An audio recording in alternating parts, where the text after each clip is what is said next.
Hey, what's going on, guys? Alex here again with the thing that I have, I guess. Anywho, this video is for you, Sean, at least part of it.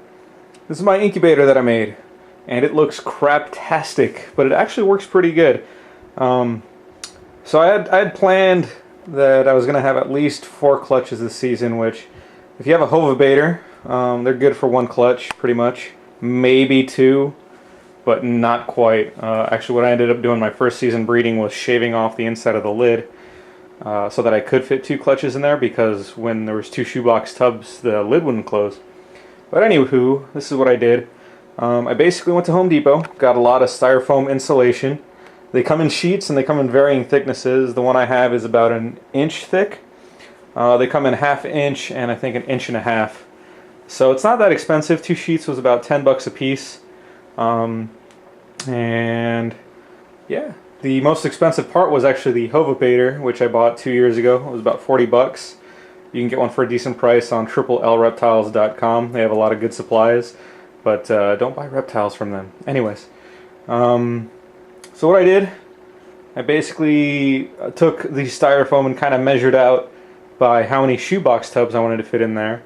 And I overestimated. I went with 7 instead of 4 just in case, because sometimes you can't fit an entire clutch into one of those boxes. If it's a big clutch like 8 eggs or 9 eggs. And since I've been getting those numbers, then that's kind of what I planned for. So I did that, and I designed it to hold about 7 or 8 shoebox tubs. Cut out the base in styrofoam and then cut out the lid. And also with the lid, I cut out the top there and then took out my hovabator's guts pretty much and taped it all together. This whole thing's just held together with duct tape, which works out okay, but for some reason it doesn't stick to the styrofoam that well, and I don't know why that is, but it was coming off in some places, and I pretty much strapped it all together with a roll of duct tape. One of the issues I had with this styrofoam stuff was actually cutting it, because you can't really use a saw blade, it'll tear apart. So I had to use a knife, which is why the edges suck and the cuts aren't exact and the measurements aren't exact. But I got it close, and that's really all I had to do was make a box. The other issue I found with using a hovabator heating element is that it can only heat so much. So actually, when I originally did this, the walls were taller than they are now, and it was barely getting up to about 86. So I tested this for quite a few days before I decided on the final piece of crap box that it is. So I cut off about 6 inches of depth, and now it's working pretty good to where it heats up perfectly to about 90, 91 degrees, and I didn't have to stress about whether or not they were going to be warm enough in there. So open it up, it's got the same thing, little turny dial, you kind of just adjust, and you have a basic little crappy thermometer, and there's 4 boxes in there right now. I had 2 in there warming up, which I can actually probably take out. It is good to kind of warm up the vermiculite after you mix it before you put eggs in there. It just kind of lowers the risk of any issues.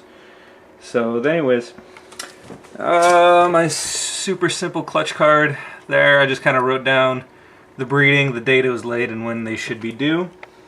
And there's another one. So yeah, the eggs are all doing good. You can see there's my first clutch, 7 eggs, they're well on their way. And then here's the second clutch. What was it, 8? Yeah, 8 eggs. So good stuff.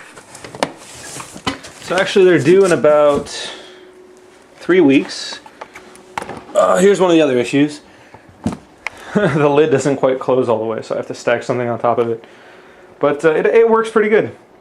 Next year I'll probably have to build another one actually. And I think I'll spend the money and go with heat tape and a refrigerator and something, or make a really, really big styrofoam box that's standing up with shelves and stuff. It's styrofoam. It's cheap and it's insulation, so that's really what you need. An incubator is not impossible to build. All you need is a heating element and a way to monitor the temperature, and that's it. So maybe next year I'll grab another one of these Helix thermostats, which run about $150.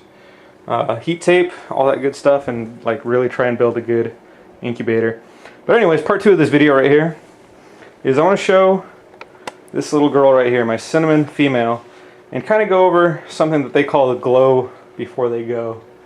which is basically a color change in the female snakes.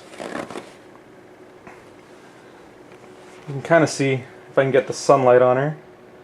She's very, very blushed out. And she was much darker a few months ago at the start of the breeding season. So what happens is as they get close to an ovulation or they ovulate, the hormones change and they go through this color change where they really just lighten up a lot. So if you haven't seen that before with female snakes when you're breeding, that's a good sign that they're close.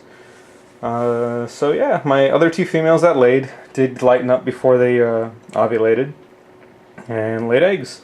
Unfortunately, my large female ball python that I was hoping was going to go this year probably isn't going to lay.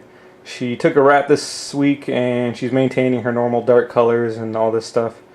So she'll probably won't be laying eggs, but that's fine. And whatever, you know, I do have clutches of eggs and that's what I'm happy about.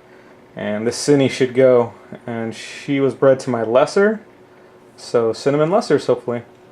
But yeah, that glow, that nice blushed out look is what happens as they get ready.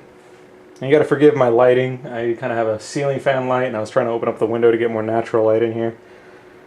Snakes look the best in the natural light. So anywho, no red light bulbs or purple light bulbs or I don't know, whatever the other stupid tricks some people use to kind of make their snakes look better. But there she is, and hopefully she goes in a shed soon and I get the nice clutch of lesser Cinnies. Thanks for watching, guys.